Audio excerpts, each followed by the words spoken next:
Estamos de regreso y está con nosotros el profesor Don Gonzalo Peralta. Profesor, bien, ¿cómo qué está grande, usted? profesor. Muy bien, caballeros, aquí estamos, listos y dispuestos. Muy buenas tardes. Oiga, tenemos las elecciones de los Estados Unidos, por supuesto, un tema muy presente Sí. en las agendas noticiosas. Así es. Y usted nos va a contar alguna historia que tiene que ver con nuestras relaciones con los Estados Unidos.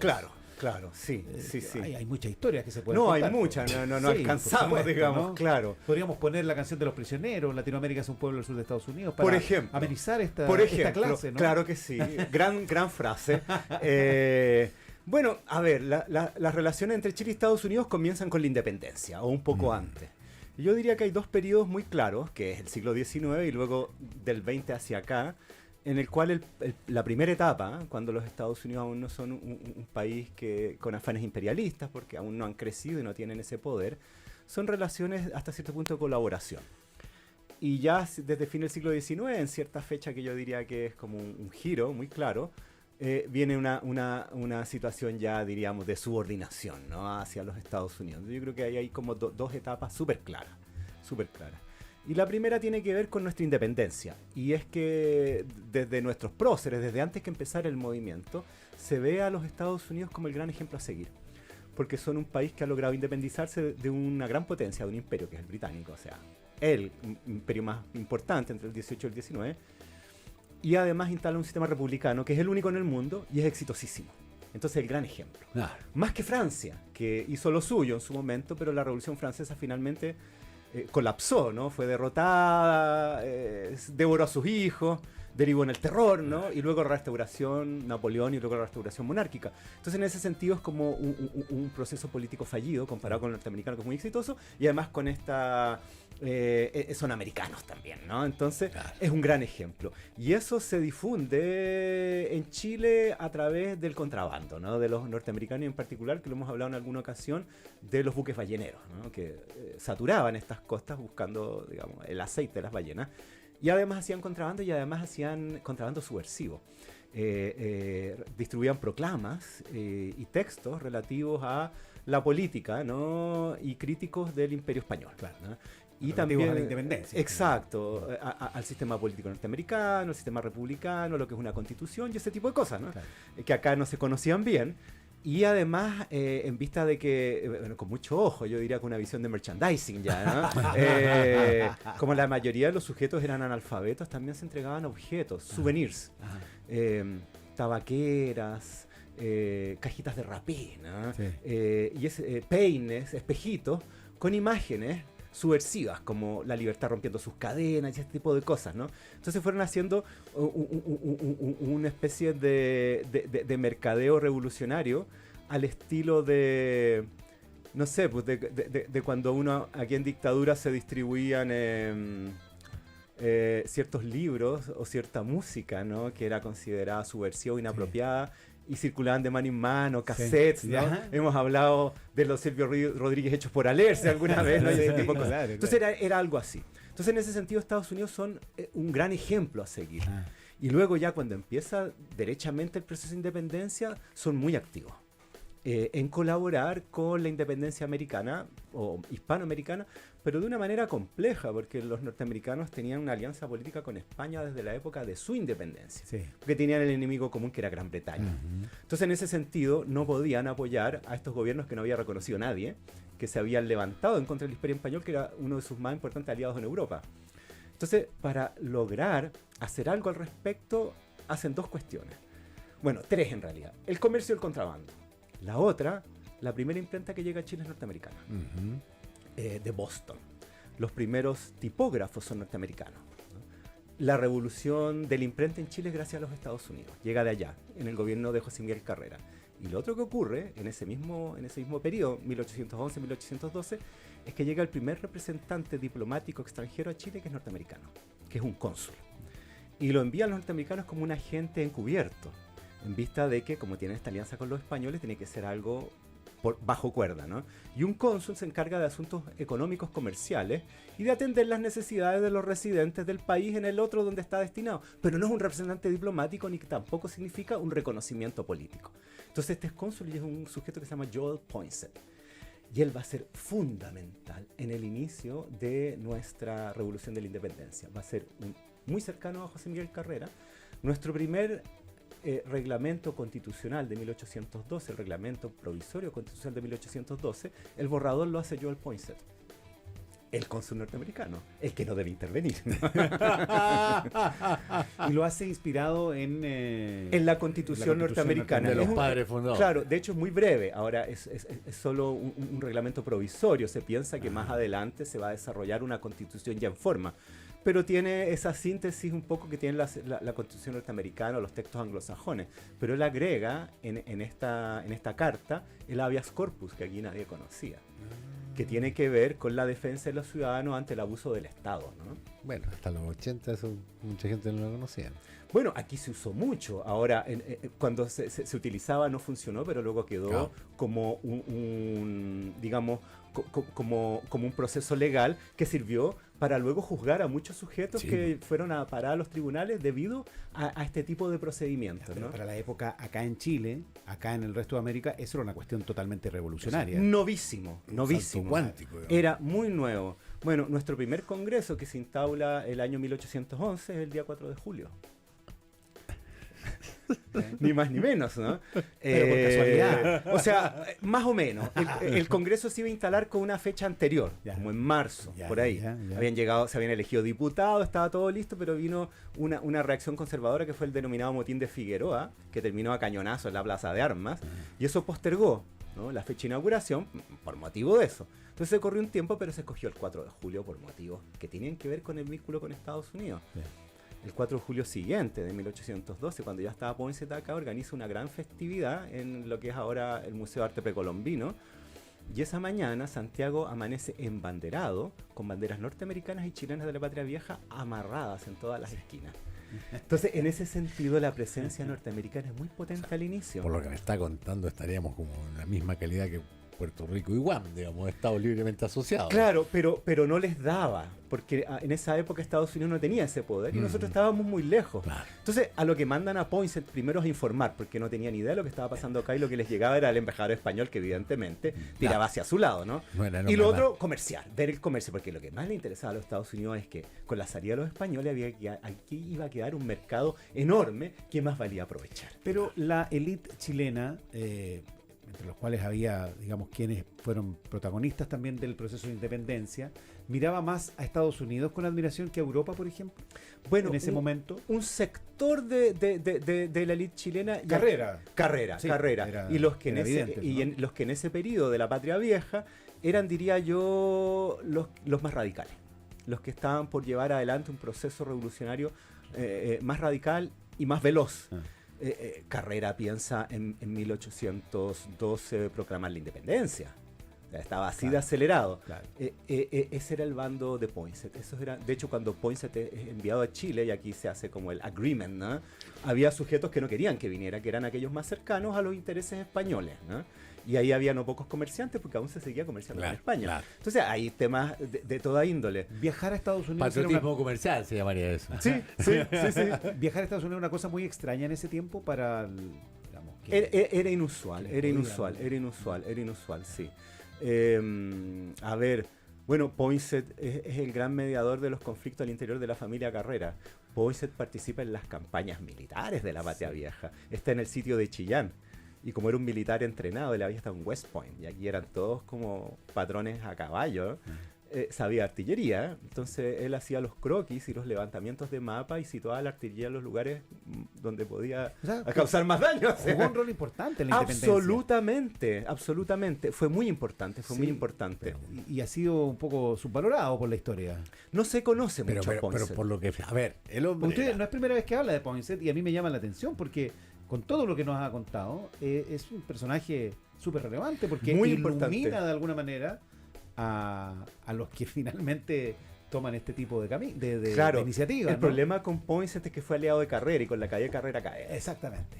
Hasta ahí nomás llegó. Claro. Hasta ahí nomás llegó. Claro, Con Rancagua y la defenestración de Carrera. Bueno, el fin del O sea, proceso. los ojilistas no reconocen a Poinsett bajo ningún punto de vista. No, lo Se detestaban. han encargado de borrarlo de la historia. Mira, tanto es así que durante el periodo de la Reconquista, cuando está en Argentina organizándose el ejército de los Andes, ¿no?, y está O'Higgins con San Martín y qué sé yo, armando el ejército y haciendo sus planes, Carrera ha sido defenestrado.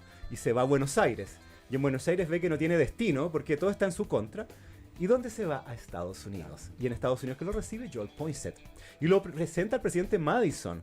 Y eso permite que este sujeto logre armar una flota de 5 buques de guerra con tropas y armamento arriba. Cuando vuelve con la flota. Cuando vuelve con la flota. Eso es gracias a Poinsett, ¿no? Entonces él está muy presente, pero el bando carrerino, para mala suerte Carrera, llega a Buenos Aires el mismo día de la batalla de Chacabuco. Entonces, como el sentido de la oportunidad de Carrera ahí está un poco... O sea, Poinsett no solo es un personaje importante para la independencia de Chile, sino que es un precursor de las relaciones entre Chile y Estados Efectivamente, él es el primer representante diplomático extranjero en Chile, aparte del de Buenos Aires, que estábamos así, ¿no?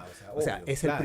el primero, antes que nadie, cuando nadie reconocía a estas republiquetas, ¿no? Claro. Entonces es muy importante, es muy, muy importante. Entonces el inicio de nuestro proceso de independencia, la influencia y la presencia, y por decirlo de algún modo, el ejemplo de Estados Unidos es de la mayor relevancia. Ahora, Estados Unidos hizo lo propio con representantes en otros países latinoamericanos. Poinsett pasa por Brasil, por Buenos Aires y por Chile. Ok. Y termina en Chile. En Brasil pasa piola. Pasa como un viajero más así. En Buenos Aires ya se Poinsettiño. presenta. Claro, Poinsettiño. Joeliño sería, yo diría, más adecuado. Hay una Claro. calle en Quinta Normal llamada Consul Poinsett. ¿Ah, le sí? dice Enrique Candia. acá. Ah, qué Grande, qué extraordinario. No sabía. Súper bueno. Un saludo. Pero uno, a ver, va escuchando, digamos, un tipo que elabora el primer reglamento constitucional, o sea, lo que sería el texto germinal de una nueva Claro, el constitución. borrador, luego lo Claro. terminan otros. Claro, pero Sí. el proyecto, Sí, digamos. sí. Crea o trae un concepto totalmente nuevo para un país donde la autoridad real era casi limitada cuando quería y pone el habeas corpus. Efectivamente. La imprenta, Sí. relaciones comerciales, levanta planos, ubica la artillería, que Sí. no es menor. No, los cañones no. son el instrumento favorito usado para la corrección de fronteras. digamos. Exactamente. Pregúntele a Napoleón. Estaba pensando exactamente, yo estaba del lado de la artillería más fuerte, digamos. O sea, el señor debería al menos tener un capítulo especial en la historia de Chile. Bueno, como tú sabes, Rafa, la historia tiene dos partes. Ah. Cuando ocurre y cuando se escribe. Ya hablamos de esto la vez pasada. Claro, entonces cuando se escribe Poinsett, claro, debido a haber sido parte de Carrera, un poco desaparece de lo que denominaríamos la historia oficial. O sea, el diario militar de Carrera recién se publica el año 1900 y lo escribió en 1816. Y tiene que ver con este tipo de cosas, ¿no? Claro. Y luego se vuelve a publicar por Quimantú en la Unidad Popular. Y luego por el general Pinochet, y son las ediciones que existen, ¿no?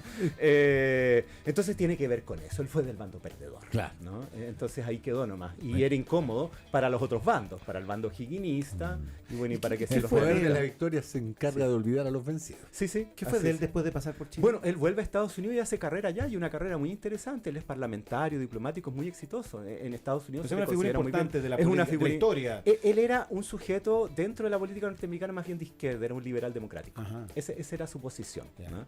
Así que sí, él tiene gran influencia, un sujeto muy importante, un tipo muy Y inteligente, de sus pasos muy por talentoso. Argentina y Brasil, ¿quedó algún legado importante? El más importante en Chile, en Brasil pasó muy poco, Ya, además que era sí. la corona portuguesa, él Claro. pasa por ahí, se informa y sigue camino. ¿Ya? En Buenos Aires ya hace una labor oficial formal, se presenta ante las autoridades como un representante del gobierno de Estados Unidos y luego viaja a Chile y deja un representante allá, mientras se viene acá. Pero acá es donde está más tiempo, donde realiza la labor más importante. ¿Y la representación diplomática de Estados Unidos en Chile se mantiene a partir de la experiencia Poinsett o pasa un tiempo hasta que vuelve a establecerse ese... No, pasa un tiempo, bueno, luego viene la ese reconquista convenio. española, por supuesto se Por acaba. se suspende. Claro, y después con O'Higgins ocurre lo siguiente. O'Higgins, en relación con Europa y aquellas potencias que podían colaborar, ¿cierto?, con el proceso de emancipación y luego la construcción de la República, estaba vinculado con Gran Bretaña, lejos. Él había estudiado en Gran Bretaña, tenía contacto con los británicos. Pensemos que la escuadra libertadora del Perú, la mayoría de los oficiales son británicos, Lord Cochrane es británico, Claro. y así todo lo demás. Entonces él estaba más en esa dirección. Y no debemos olvidar que en 1812 hay una guerra entre Estados Unidos y Gran Bretaña. Ajá. Y hay una batalla naval en el puerto de Valparaíso entre buques norteamericanos y británicos. Y Poinsett estaba acá, ¿no? Ah. Entonces O'Higgins es más pro-británico. Más No, y pro-británico. Y las relaciones con Estados Unidos entonces no son relevantes en ese momento. No, lo que ocurre interesante el año 1823, que,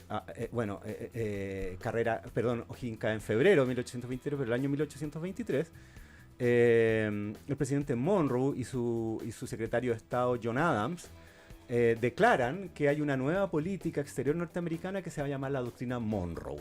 Y tiene que ver con que en vista de la derrota de Napoleón y la restauración europea, las potencias europeas empiezan a ver digamos, con cierto entusiasmo volver a sus colonias perdidas. Y en eso está España, ¿no?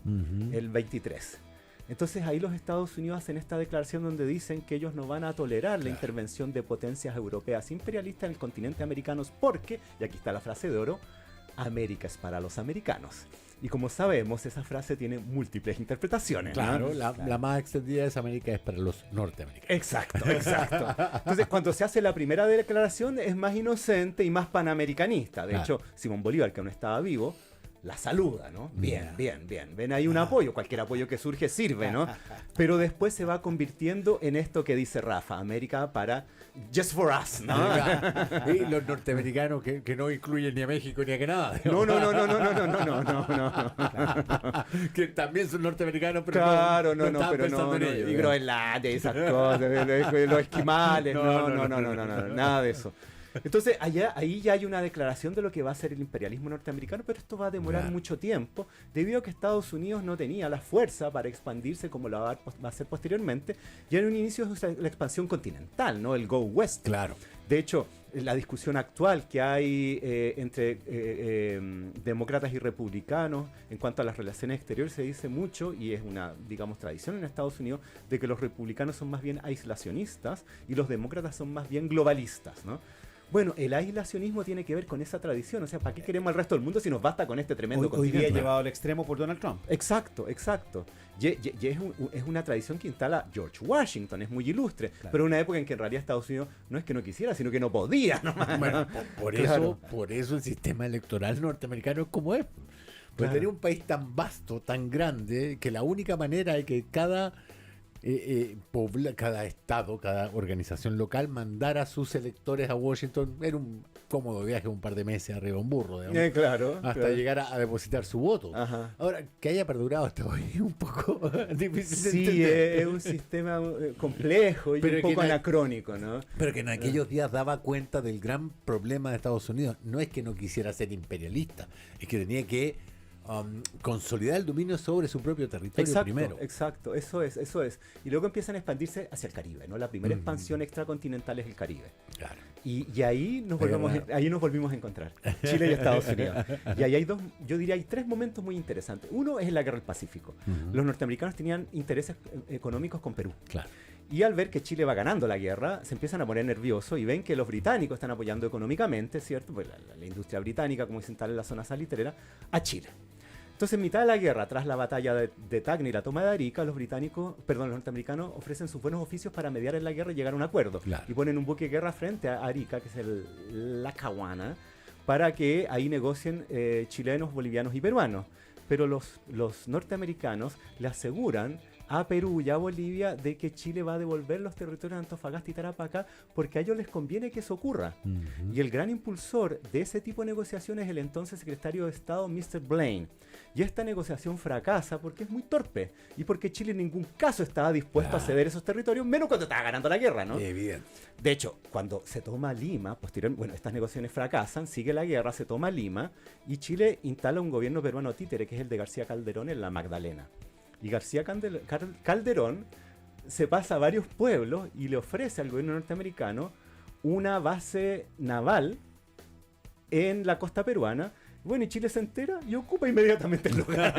Y hasta ahí nomás llegó. Entonces uno ahí ve cómo la política exterior norteamericana era bastante torpe, ¿no? Sí, claro. Bueno, el año 1886 ocurre un nuevo incidente, en esta ocasión en el Caribe, cuando los norteamericanos se enteran de que en la zona del canal de Panamá los franceses tienen un plan de un canal después de haber sido exitosos en Suez. Claro.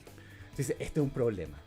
Y instigan para que Panamá, que era parte de Colombia, se levante una revuelta para secesionarse, separarse y así controlar mejor el territorio, que es lo que finalmente ocurre. La Gran Colombia. Exacto. Ellos iban en contra de la Gran Colombia, querían la pequeña Colombia, ¿no? Quedarse con Panamá, un país chico, más manejable, como así fue durante 100 años, ¿no?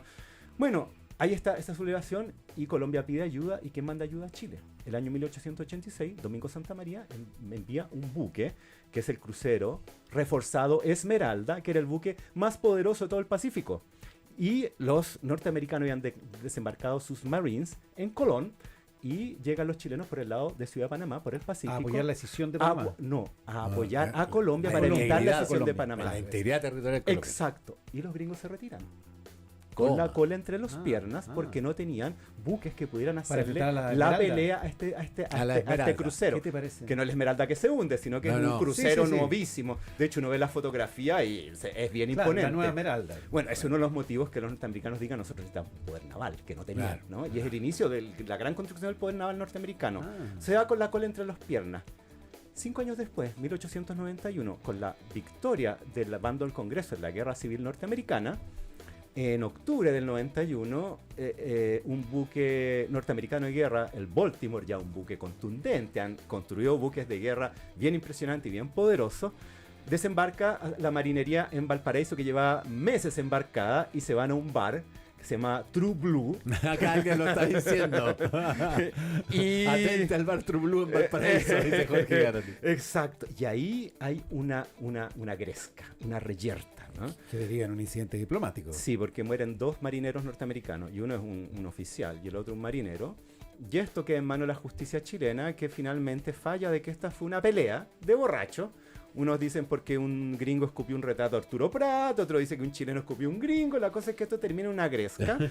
Y bueno, con un muerto. Y Estados Unidos no acepta las explicaciones y pide a Chile disculpas públicas.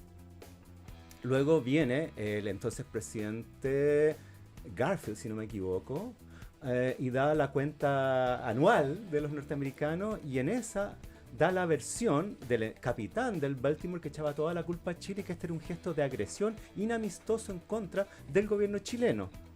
Y vienen amenazas de una declaración de guerra de Estados Unidos. Te va a parar, básicamente. Sí. Por otro lado, en Europa, Chile no tiene apoyo. Se sondea en esta... No, nadie se la va a jugar por ustedes. Y más encima, el gobierno argentino, graciosamente, ante estas amenazas, dice que los norteamericanos pueden utilizar su territorio para entrar a Chile. En esas circunstancias... Después se quejan por las Malvinas. Bueno, pero son esos intereses, ¿no? Claro, claro. Estaba en pugna la Patagonia y la puna de Atacama, y el gobierno argentino dice, bueno, Geopolítico. claro, aprovechemos, ¿no? Just business, ¿no? Como decía. Y bueno, en esa época, el entonces canciller de Chile, que era Manuel Antonio Mata, le manda al embajador de Chile en Estados Unidos, que era don Pedro Montt, un texto de rectificación para que se lo envíe al presidente de Estados Unidos y que corrija sus dichos. Y Pedro Montt decide no enviarlo porque se da cuenta que esto va a ser una bomba. Sin embargo, en Chile se filtra por la prensa y llega a Estados Unidos. Y eso en Estados Unidos provoca un ultimátum hacia Chile de que si no piden disculpas públicas y no indemnizan con dinero a los parientes de las víctimas, va a estallar una guerra. Y el gobierno chileno cede, pide disculpas públicas y paga $75.000 en indemnizaciones a los parientes de los 2 marinos borrachos muertos en una gresca. Ese es el inicio de la subordinación de Chile ante Estados Unidos. La historia de Todo nuestras por una pelea en un relaciones con los Estados Unidos, notable la clase del profesor Peralta, Qué como notable. cada jueves.